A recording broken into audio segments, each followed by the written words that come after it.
Going to London.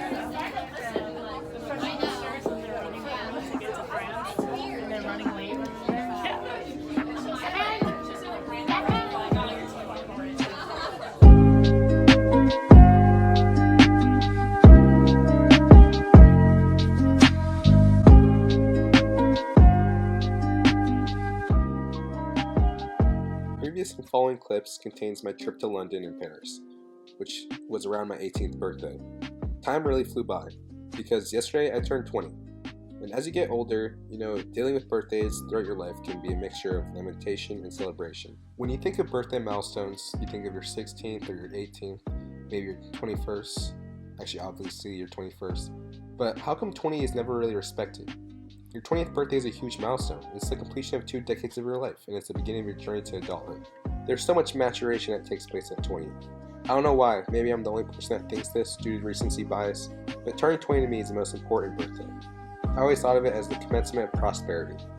It is the beginning of the decade where you start your career, maybe you start a family, or move away from home. You attain so much liberty during your 20s, especially if you've been as baby and spoon-fed as me through childhood. You know in psychology how they have the birth order theories and the youngest child was the most spoiled and craziest? Yeah, well that couldn't be any more accurate. I had a lot of freedom in high school, especially when my older siblings went off to college. And let me tell you, that freedom wasn't spent studying. I was a terrible student.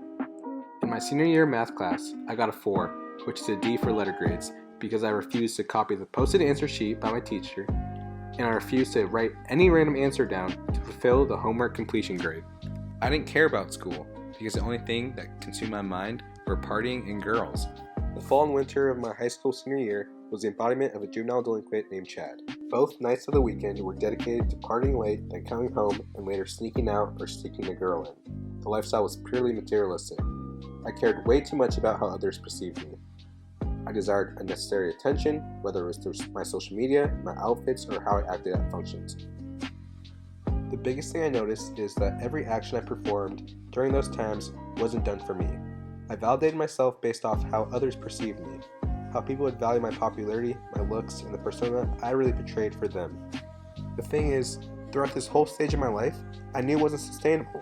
The summation of this purely materialistic lifestyle is consistently wanting more, consistently feeling inadequate, like I wasn't enough. So here I was, at 18 years old, confused about life.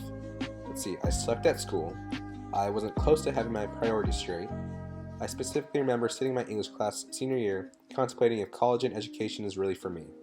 So nearing my high school graduation, I knew I needed substantial changes in order to achieve my dreams.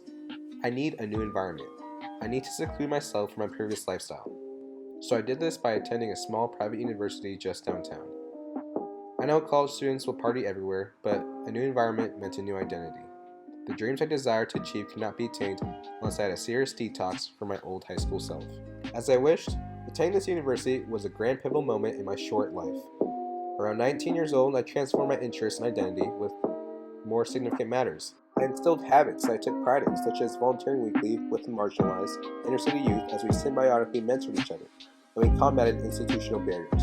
My weekend hobby diverged from partying in a frat house, jam-packed with 100 people, to finding a classroom with my girlfriend so we could study for the rest of the night. Even my interests changed. I looked at numbers in a whole different way. I thought purchasing $100 hoodies was cool. I craved 400 likes on Instagram, and $45 membership fees at tanning bed salons wasn't a problem at all. Now really I just focused on saving and investing 85% of my income into stocks, ETFs, and my Roth IRA retirement fund. The numerical digit I wish to pursue is $1 million in assets by 30, and a 600 credit score by 21. These new interests and hobbies were instilled within me because through solitude I found out who I want to become and what's my purpose in life. My aspiration of becoming a successful business owner, investor, and multi-stream income generator really has influenced me to ingrain productive habits. I find joy and pride in saving money to grow my premature wealth. I have no problem making social sacrifices for the sake of succeeding in the classroom. I'm sure to you, I seem boring. I don't really go out anymore. My joys really include tallying up small wins throughout the day and watching suspenseful TV shows on Netflix with my girlfriend. As I mature and get older, I learned that I'm extremely inexperienced, naive, and I have way more to learn. But turning 20 is the commencement of the decade where I achieve significant ambitions. Everyone's 20s is a time when people establish their independence and work towards their dreams. Prior to age 20, I went from getting 4s in high school to getting 4.0 GPA semesters at university.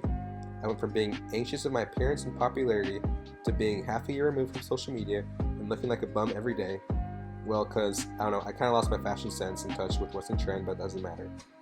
This year is the start of what will be a transcendent decade and journey of my life, and I'm eager to go forth, keep learning, and I'm gonna make shit happen.